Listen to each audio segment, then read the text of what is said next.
All right, so activity 6 is all about analyzing the advertising data set, and this is one of those Kaggle.com data sets here. So the goal is to predict the sales of an online product based on 8 anonymized predictors.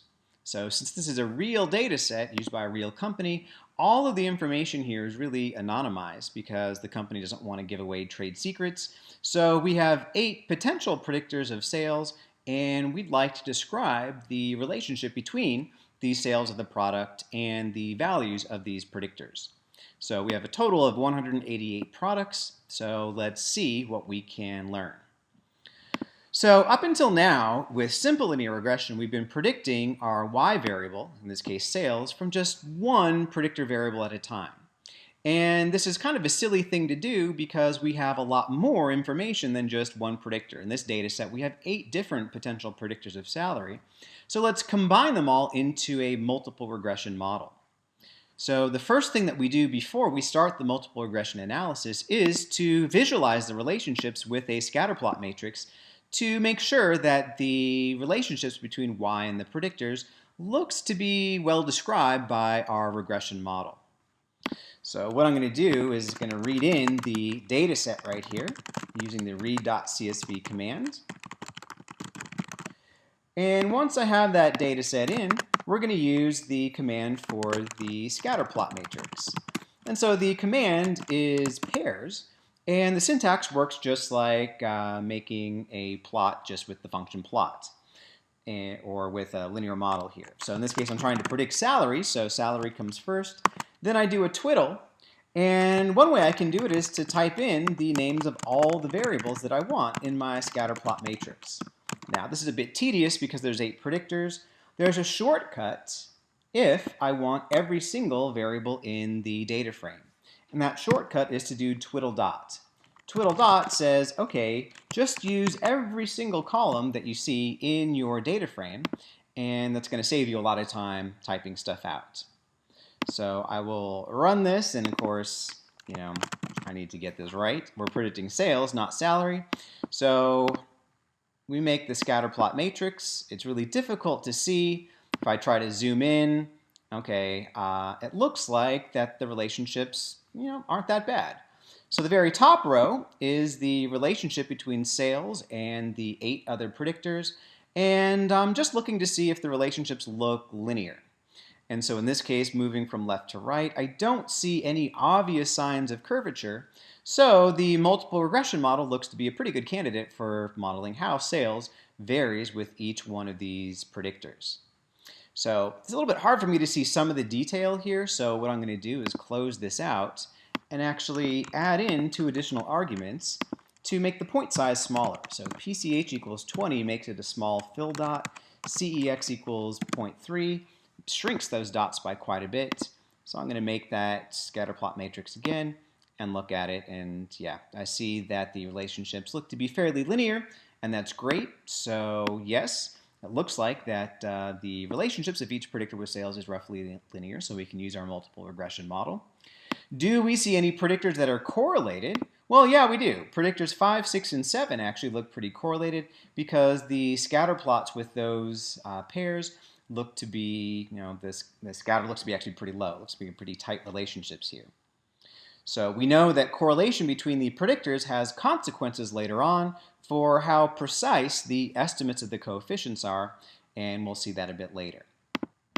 Okay, so it looks like multiple regression is going to do the job, but let's start out actually just by fitting the simple linear regressions. So question number 2 says, all right, let's fit the simple linear regression, just one predictor at a time. And so what I can do is use my normal syntax predicting sales from, say, predictor 1. So I will do that and then get a summary of the model. And so I see the coefficient is 0.04654 and the p-value is 0.2526. So I'm going to just keep track of what the coefficients are and the p-values and whether or not we have a significant relationship between sales and the predictor. So with just a bunch of copying and pasting here, nothing all that glamorous, but just so I can get all of the relevant information. So the estimate of the coefficient of predictor 2, 0.527, p-value of 0, because if it's less than 0.0001, I'm recording it as 0.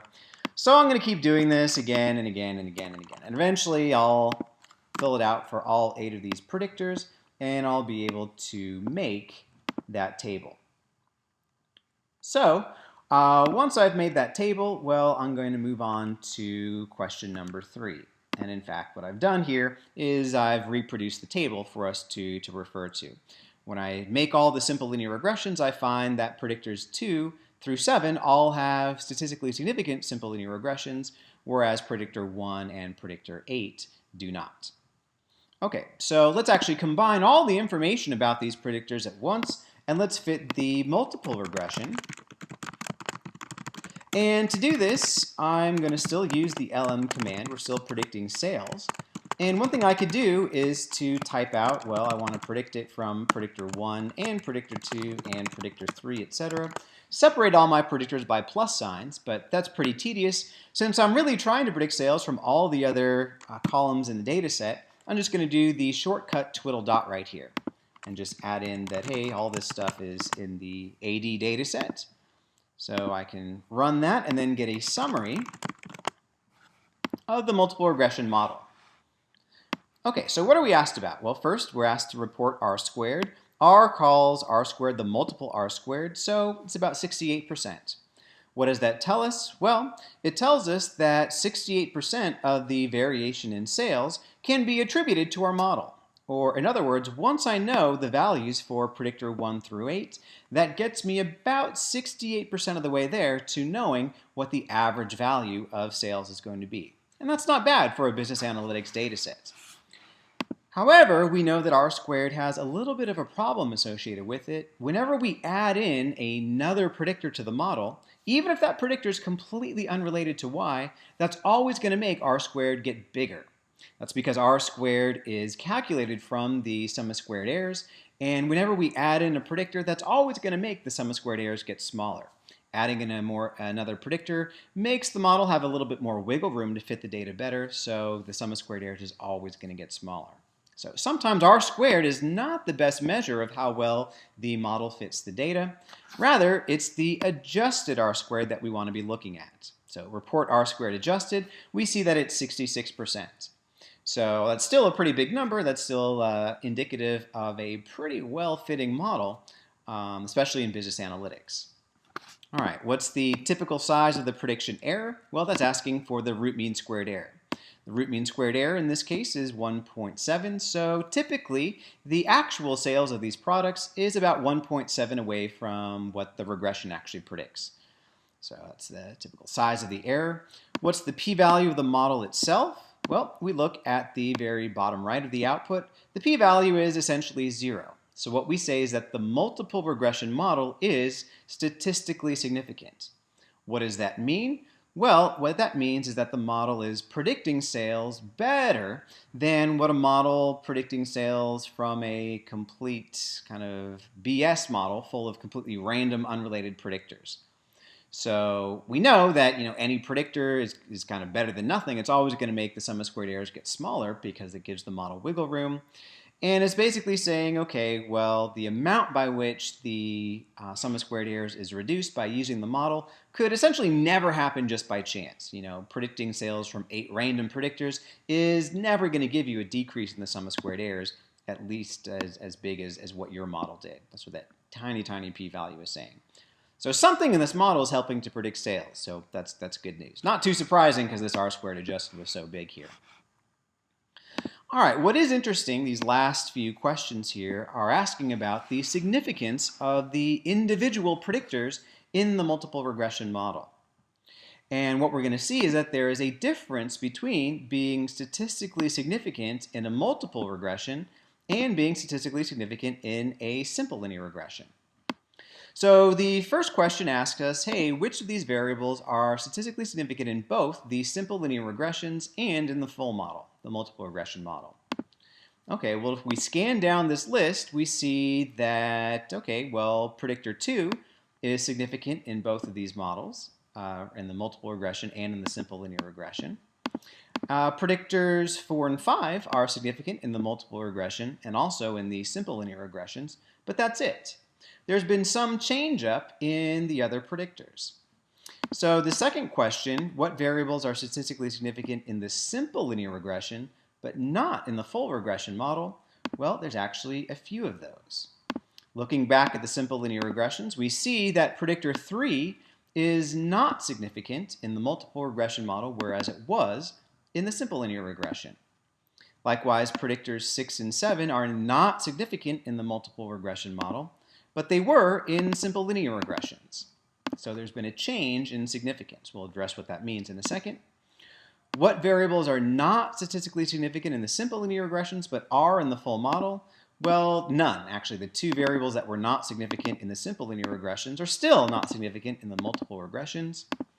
What variables are not significant in either the simple linear regressions or in the full model? Well, that would be predictors 1 and 8. So not significant in the simples, not significant in the multiple regression models either. So what we're seeing is that the significance of the predictor is model dependent. Sometimes it's significant in a simple linear regression, where it's not in a multiple regression. So what gives? This seems to be a bit of a paradox or a contradiction. How do we resolve this? What is this actually telling us? Say for predictor 3, does it contain useful information about sales or does it not? Because sometimes it is significant, sometimes it's not here. So question 4 is saying predictor 3 is significant in the simple linear regression model, but it is not in the multiple regression model. So what's the deal? Does predictor 3 have useful information or does it not? So to answer this question, we really have to hone in on what it means to be statistically significant, both in the simple linear regression and in the multiple regression model. Okay, let's tackle the simple linear regression model because we know about this already. To be significant in a simple linear regression, that means that the predictor has to do a better job of predicting y than just a random arbitrary predictor. We know that if we use the naive model to predict y, basically predict y by the overall average value of y in the data, that's essentially the worst that we can do. Even when we try to predict y from a random unrelated predictor, the sum of squared errors that model makes is going to be smaller than the sum of squared errors of the naive model. And so to be significant in this simple linear regression, it's basically saying that predicting y from that predictor reduces the sum of squared errors by more than what we would expect just by chance from a random unrelated predictor. So yes, predictor 3 does contain useful information about y. We do better predicting y, or predicting sales, from predictor 3 than predicting it from nothing at all. However, we see that it's not significant in the multiple regression model.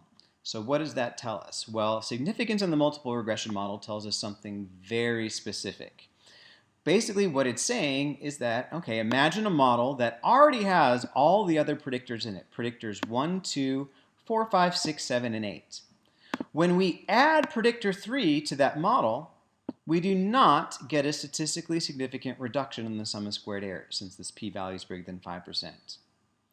So the overall story is that yes, predictor 3 does contain useful information about sales. However, the information that predictor 3 contains about sales is redundant with the information that's already provided by the other predictors. Or in other words, once we add predictor 3 to the model, the information that it provides is already provided by predictors 1, 2, 4 through 8 here. The amount of additional information that it's providing is not significant above and beyond what the other predictors are providing here. It does no better at helping us predict sales than adding some sort of random unrelated predictor to the model here. So that's the overall story. Yes, predictor 3 does have useful information for predicting sales, but the information it provides about sales is redundant with the other predictors. Once we know predictors 1, 2, 4 through 8, the additional information that predictor 3 provides about sales is not significant. Basically, there's nothing additional that predictor 3 can provide to the model. So that goes back in saying, hey, you should know how to explain to someone why a variable can be significant in a simple linear regression, but not in a multiple regression. Basically, that predictor has useful information about y, but the information that it provides is redundant with the other predictors in the model. So you don't really need it in addition to those other predictors. Now, something like that can happen in the reverse. Something cannot be significant in the simple linear regression, but it is in a multiple regression. All right, well, let's look at an example there. One example that we saw was with the salary data set, where if we try to predict salary from experience, what we saw was that the p-value was 11%. So experience was not a statistically significant predictor of salary. However, in a multiple regression model with education in it, we saw that the p-value of experience was less than 5%, indicating that it is significant in the multiple regression model. So, what's the story? What is this telling us? Is experience a useful predictor of salary? Well, yes it is, because it is significant in one of these models. Basically what's going on here is that the effect of experience on salary is relatively small compared to the effect of education. Essentially what's going on is, yes, in the data set we see that there are large variations in salary, and it turns out that most of the variation in salary is due to differences in the people's education. The differences in salaries that can be attributed to differences in work experience are relatively small, and they're getting washed out by the differences in individuals' educational levels. So if I just try to predict salary from experience, I don't quite see the effect because there's so much variation in salary due to education that's not being accounted for in this model that the effect of experience gets washed out. This is very similar to kind of what happens in the real world. If we think about, okay, stars and the sun. So in the daytime, you could potentially actually see the stars. They're still emitting light, it's still getting to your eyes. However, the sun is essentially such a dominant source of light that it's washing out the light from all the other stars. You can't see the light from the other stars because the vast majority of the light's coming from the sun. Same deal here. Basically what's going on is education is playing the role of the sun, experience is playing the role of the stars. Yes, the light that you're detecting is due to both the stars and the sun, just like salary is kind of being determined by experience and education. But you can't see the stars, you can't see the effect of experience due to the effect of the sun, due to the overwhelming effect of education here. So it's only after we account for education, in other words, once we have education in the model, we've accounted for, we've controlled for differences in individuals' educational levels, are we able to flesh out the effect due to experience. And most of you guys probably haven't seen a total solar eclipse, but this actually happens in the real world too. When there is a total solar eclipse, all of a sudden, once you've essentially blocked out the light from the sun, the stars actually are visible. You can see stars in broad daylight as long as the moon is blocking out the sun here. So same sort of thing. Experience is not significant in a simple linear regression because its effect is relatively small and it's getting washed out by education. Once we account for education, well, now all of a sudden we can see the effect of experience here. So that is how a predictor can go from not significant in a simple linear regression to being significant in a multiple regression model. It must be the case that the effect is relatively small and it's being washed out due to some other effect here. Okay, so I'm going to stop this one for now. I'm going to move into question 5 in the next set.